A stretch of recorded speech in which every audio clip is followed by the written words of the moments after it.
분명히 있어요. 그러나 우리가 그들에게 생명과 능력과 축복과 회개와 섬김의 유산을 남기고 가려면 그것이 하나님의 영으로 부음받는 인생의 자국들을 내가 남겨주고 떠나려면 어떠한 어려움 앞에서도 포기하는 마음을 가져서는 아니 됩니다.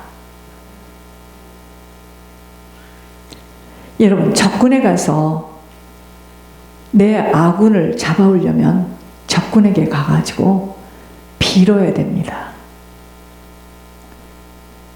적군하고 가서 싸우면요, 내 아군은 빼낼 수가 없어요.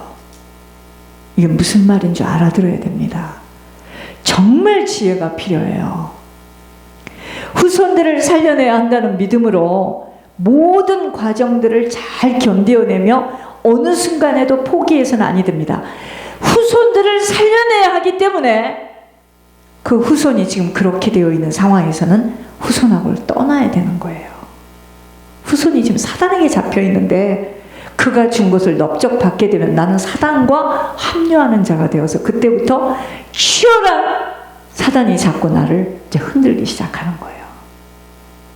여러분, 이거 알아야 됩니다. 제가 가정 파괴범이 아니에요. 저는 누구보다도 이 영적인 비밀을 알기 때문에 다 같이 사는 길이 무엇인 줄을 압니다. 근데 무조건 나는 가정 파괴, 우리 교회 오면 다 갈라지고, 그렇지 않아요. 제가 말씀드렸잖아요. 부모 7순에도 6순에도 나는 불효자 중에 그런 불효자가 없어요. 저는 생각만 해도 모든 걸 다 해줬던 부모님. 어떻게 그럴 수가 있습니까? 그런데 결국 누가 효자죠? 아셔야 돼. 뭐가 지금 영적인 것인 줄 아셔야 돼요. 후손들을 살려내야 한다는 믿음으로 모든 과정들을 잘 견뎌내며 어느 순간에도 포기해서는 아니 됩니다. 때로는 후손과 원수가 되고 뺨을 칠 수가 있어요. 동조합니다. 맞아보지 않아서 모르겠는데 여러분, 사람이 맞아보면 정이 더 들어요. 무슨 말인지 아세요? 그게 사랑의 매이기 때문입니다. 제가 사형수 이야기 했잖아요. 이 남자 죽음 앞에 서 있습니다. 너의 소원이 뭐냐? 나를 키워서 낳아주신 어머니 보고 싶습니다. 어머니를 데리고 왔습니다. 자, 네 어머니 왔다. 어머니가 엉엉 울어요. 네가 하고 싶은 거 해라. 껴안고 싶습니다. 껴안았어요. 입 맞추고 싶습니다. 입을 맞춰서 입에 있는 혀를 꽉 물었어요. 당신이 나를 이렇게 만들었다. 여러분, 이게 무슨 말인지 알아들어야 됩니다. 자식이 지금 사단에게 잡혀서 하나님 것을 도둑질하는데 그 자식을 효자로 알고 그 자식을 자랑하는 그 어머니는 누굽니까?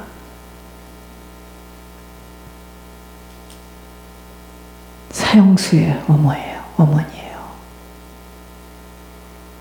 여러분, 하나님이 나를 포기하지 않고 기다려 주었듯이 그러므로 믿음의 거장들이 지금도 우리를 지켜보고 있다는 것을 알아야 합니다.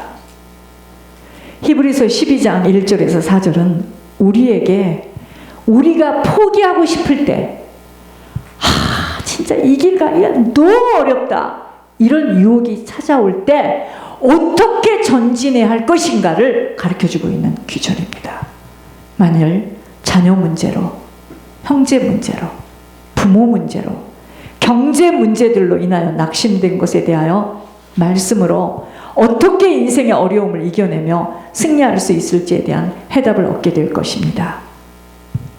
또한 만일 믿음의 경주를 포기하고 싶다면 내가 어떻게 이 믿음의 경주를 이기며 달려갈 수 있겠는가가 이 안에 다 있어요. 1번. 자, 6가지인데 잘 깊이 들으셔야 돼요. 하늘이 지켜보고 있음을 기억해야 합니다. 이러므로 우리에게 구름같이 둘러싼 허다한 증인들이 있으니 하늘이 우리를 지켜보고 있다는 걸 기억함으로 쉽게 행동해서는 아니 됩니다. 우리의 인생에는 지켜보는 관중이 있어요. 그러니까 개인적으로 숨고 하는 일 하지 마세요. 사생활이 보장되지 않았습니다, 지금. 왜 그런 줄 아세요? 하늘이 지켜보고 있어요. 권 목사님 이런 말씀 하셨습니다. 농담이지만 깊은 말씀이야. 내가 이 다음에 천국에 갔을 때 우리 자녀들을 볼 거야. 우리 자녀들을 무시하고 도와주지 않으면 내가 거기서 가만 안 있을 거야. 볼 수 있다는 이야기입니다. 저는 저에게 한 말씀으로 들렸어요. 여러분, 하늘이 우리를 지켜보고 있기 때문에 개인적이나 사생활 우리에게는 보장되지 않았어요. 다 알아요. 무슨 속셈을 하고 무슨 짓을 하고 다니는 줄 다 압니다. 하나님이 모든 것을 지켜보고 계십니다. 하나님의 눈은 온 땅을 감찰하사 라고 했기 때문에, 그래서 욥기서 31장 4절에 뭐라 그랬어요? 그가 내게 감찰하지 아니하시느냐? 그가 내 길을 감찰하지 아니하시느냐? 내 걸음을 다 세지 아니하시느냐라고 기록하고 있습니다. 하나님은요, 우리가 어머니 자궁에서 잉태된 날, 임신이 된 날을 아셔요. 세상에 태어난 후에 그 호흡도 아세요? 우리가 범한 죄 다 압니다. 우리가 선한 일을 행한 것 다 아세요. 하나님은 우리의 모든 삶을 다 알고 계세요. 하나님은 심지어 우리의 머리털까지도 다 세신 바 되십니다. 그러므로 하나님은 우리의 생각을 알고 아무것도 그분에게서 감출 수 있는 것은 없어요. 다른 사람들은 알지 못하지만 하나님은 모든 것을 아시는 분이십니다. 그러니까 하나님 집어주시면 막 사람들이 이럽니다. 막 화를 내고요. 벌쩍. 그게 본인이 지금 어두워서 그러는 거예요. 자기도 자기를 잘 모르거든요. 자기가 무슨 짓을 했고 무슨 마음을 가졌는지를 모르거든요. 하나님은 우리의 모든 것을 아시지만 성경은 우리에게 구름같이 둘러싼 허다한 증인들이 있으니라고 기록하고 있습니다. 우리의 인생은요, 지켜보고 있는 관중이 있어요. 모든 삶을 하늘에 있는 사람들이 지켜보고 있다는 것을 알아야 합니다. 우리가 문제를 어떻게 해결하며 살아가는지 모세가 지켜보고 있으며, 여러분이 권 목사님 사역이 얼마나 성경적인 줄 아세요? 툭 하면은 손양원 목사님이 보고 감동받았고, 아브라함이 뭐라고 이야기하고, 이 말이에요. 지금 이 말입니다. 우리가 어떻게 문제를 해결하는지 모세가 지켜보고 있으며 아브라함이 지켜보고 있습니다. 모세는요, 백성들을 노예로부터 해방시키는 문제를 해결하였고, 아브라함은 외국에 가서 새로운 나라를 세우는 일을 했습니다. 이렇게 어려운 일을 믿음으로 감행했던 그들이요, 우리의 삶을 다 지켜보고 있습니다. 성경은 말하기를 우리의 삶을 하늘에서 지켜보고 있다고 합니다. 숨어서 하는 것도 다 보고 있어요. 그러므로 우리는 포기하지 말아야 합니다. 그들은 우리를 비판하기 위해서 지켜보는 것이 아니라 우리를 격려하기 위해서 지켜보는 것입니다. 구름같이 둘러싼 믿음의 증인들이 우리를 격려하며 힘을 내도록 응원하고 있습니다. 그러니까 여러분들의 부모가 천국에 있다면 어찌 되겠습니까? 내 아들이 저렇게 지금 다리를 다쳐서 고생하고 있구나. 내 아들이 저렇게 겪지 않아야 될 고통을 부인에게 겪고 있구나. 안쓰러운 것 하면서 천국에서 기도하고 있어요. 그런데 우리들의 부모가 지옥에 있으면 어떡합니까? 지옥의 사자들이 끊임없이 우리를 괴롭힙니다. 어머니 아버지와 함께하는 그 지옥의 사자들이 우리를 괴롭혀요.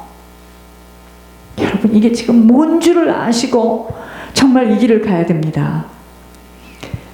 구름같이 둘러싼 믿음의 증인들이 우리를 격려하며 힘을 내도록 응원하고 있습니다. 그들이 달려간 믿음의 길을 우리도 인내함으로 끝까지 달려갈 때 우리가 히브리서 11장의 믿음의 반열에 서는 거예요. 자, 이 믿음의 길을 어떻게 완주해요? 하늘이 보고 있어요. 혼자 가는 게 아니에요. 그러니까 숨어서 딴 생각하지 말고 숨어서 딴짓 하지 마세요. 우리 인생은 개인적인 게 없어. 다 폭로되어 있습니다. 하늘에서 지켜보고 있으니. 두 번째, 무거운 것과 죄를 벗어버려야 합니다. 모든 무거운 것과 얽매이기 쉬운 죄를 벗어버리고, 여러분, 우리가 정말 마라톤 하는 사람들이 등에다 뭘 많이 싣고 걷던가요? 어떻게 하면 좋은 신발, 가벼운 신발, 사슴같이 뛸 수 있는 신발을 신고 막 달리죠. 이 믿음의 경주를 완주하고자 한다면 우리 인생에서 무거운 것, 죄 벗어야 됩니다. 인생에서 중요하지 않는 것에 매이지 말아야 합니다. 가치 있는 것들을 붙들고 앞으로 나가야 합니다.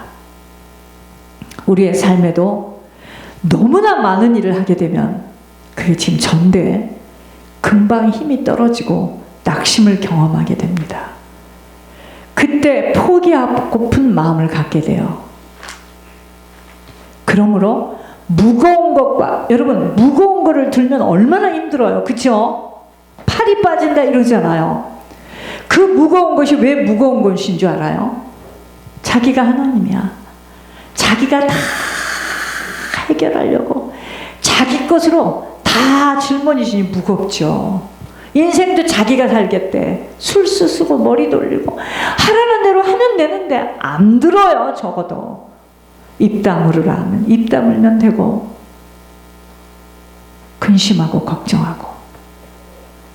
그러니까 이 믿음의 경주를 못하는 거예요. 가다가 넘어지고 가다가 넘어지고. 인생에서 중요하지 않는 것에 매이지 말아야 합니다. 그게 곧 묶임이야. 묶임. 자녀가 와서 예배드리면 기쁘고 자녀가 그러면 실망하고. 죽을 때 자녀 데리고 가는가요?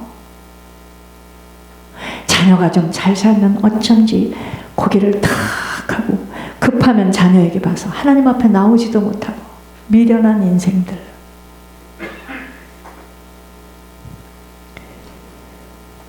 무거운 것과 죄를 버리도록 하는 것입니다. 이것들은 믿음의 경주를 하지 못하도록 방해하는 장애물이야. 그러니까 지금 올라갈 만하면, 지금 조금만 더 올라가면 되겠다면 그때 꼭 나이테처럼 탁 건드려요. 분통 터지고 분탕질하는 사단이요. 분탕짓을 하게 만들어요. 막 그 사람을 우겨싸움과 막 분탕질해서 그것을 어떻게든 집중하지 못하도록 이렇게. 그게 사단입니다. 사단의 전략. 무슨 뜻인지요? 내가 하나님 되어서 사람을 바꿔보려고 애타고 무거운 짐을 내가 짊어지다가 쓰러져 넘어지지 말라는 것입니다. 여러분, 저는 여러분들에 대해서 애타지 않아요. 이제 저 그러면 제 명예 못 살고 죽어요. 제가 힘쓰고 애써서 되지 않는다는 걸 난 애저녁에 알았습니다. 안 합니다. 이제는 안 해요. 박경혜 권사 엊그저께 무슨 일로 제 마음에요, 내 주중에도 말했지만 이만큼도 애석한 마음이 없습니다. 끝났습니다. 하나님이 격려하고 권면할 때가 있고 그것이 지나면 끝난 거예요. 여러분, 하나님이 원하시는 믿음의 경주를 위해서는 덜 중요한 것들에 매이지 마라. 거절할 수 있을 때 거절할 수 있어야 합니다. 그렇지 않으면 경주에서 느려, 영적으로 지치고 육적으로 피곤해서 관계 속에서도 어려움을 겪고 있다면 내 자신이 낙심을 하고 있기에 마지막까지 믿음의 경주를 완주하려면 너무도 지혜로워야 합니다. 하늘 지혜가 있어야 돼요. 제가 왜 그렇게 도와요? 제가 왜 스마일 블러썸을 그렇게 돕습니까? 잘 먹고 다른 거 생각하지 말고 오직 하나님이 하시는 이 일에 집중하여 바잉만 잘하라는 거예요. 근데 그렇게 하나요? 이만큼 올라가게 되면 분탕질하게 만들어서 그 사람으로 하여금 열통 터지게 해가지고 막. 여러분, 우리가 사단의 이 웅덩이에 빠지게 되면 그걸로 끝나는 게 아니에요. 이 몸에 후유증이 있습니다. 놀래고 근심하고 걱정하고 혈기 부리고 화내고 염려하고 이것으로 이미 사단이가 딱 건드리고 갔기 때문에 이 몸에 데미지를 꼭 받게 돼 있어요. 저는 그거를 10년을 제 몸이 어찌 됐겠습니까? 잘못했어요. 다시는 그렇게 안 할게요. 죽도록 충성하겠습니다. 그건 그 사람의 고장난 레코드고 이미 그렇게 공격을 해왔을 때는 저는 그게 며칠을 가는 거예요. 이 몸이. 여러분 기념책에 다 기록됐으니 왜 주님 앞에 가서 다 상급으로 받으세요. 주의 종 괴롭히고 교회 어지럽힌 거에 대해서. 저는 모르겠습니다. 여러분, 죄는요, 믿음의 경주를 방해하는 또 다른 장애물이에요. 마음속의 분노와 죄의식으로 나의 삶 속에 고백되지 않는 죄로 인하여서 낙심합니다. 죄는요, 가정을 무너뜨리기도 하고 교회에 어려움을 주기도 하며 자신의 삶을 망가지게 또 할 수 있게 죄는 모양이라도 버려져야 합니다. 선을 행할 줄 알고도 행치 않는 것이 죄라고 하였죠. 믿음의 경주를 완주하는 것은 이러한 죄를 제거해야 합니다. 죄 때문에 천국에 못 가는 거고, 죄 때문에 목사님 그게 무슨 말이에요? 예수님이 다 끝내셨다는데 그렇게 무서운 말씀을 계속 하시면, 여러분 예수님이 끝내셔서 휘장을 여셔서 길을 열어놓으셨어요. 이제 그 길을 걸어가야 되는 과정이 있어요. 자, 믿음의 완주를 하려면요, 하늘이 보고 있다는 걸 알아야 돼요. 두 번째는 뭐죠? 무겁고 얽매이기 쉬운 죄 잘라내야 합니다. 세 번째는 뭐냐? 하나님이 주신 믿음의 경주를 해야 합니다. 우리는요, 다른 사람의 경주가 아닌 하나님이 주신 믿음의 경주를 해야 합니다.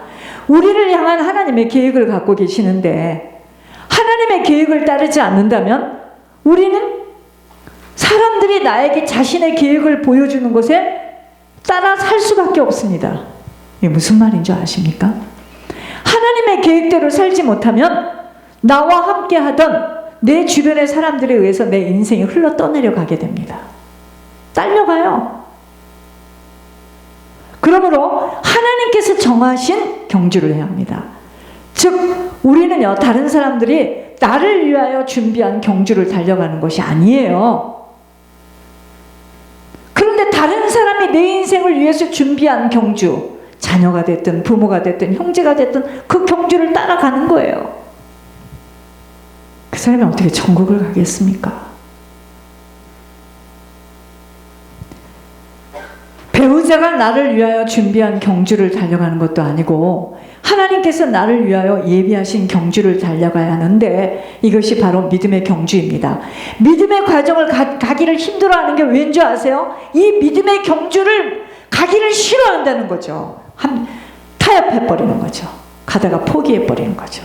휙 나가는 거죠. 이 환경보단 거기가 더 좋으니까. 정목사 하는 거 보니까 예전에 정목사가 아니네. 코트를 놔둬주지도 않고 다른 사람을 더 좋아하네. 나가야지. 그러고 나가는 겁니다. 그러므로 하늘에서 그러한 자에게 절대로 돈을 주어서는 아니 된다는 말씀 앞에 순종하지 못한다면 나와 함께하는 그 사람의 계획 속에 내 인생은 떠밀려 가고 있다는 것일 뿐 아무것도 내게는 하나님의 손길이 나타나지 못합니다. 쓸모없는 인생으로 흘러가게 되는 것입니다.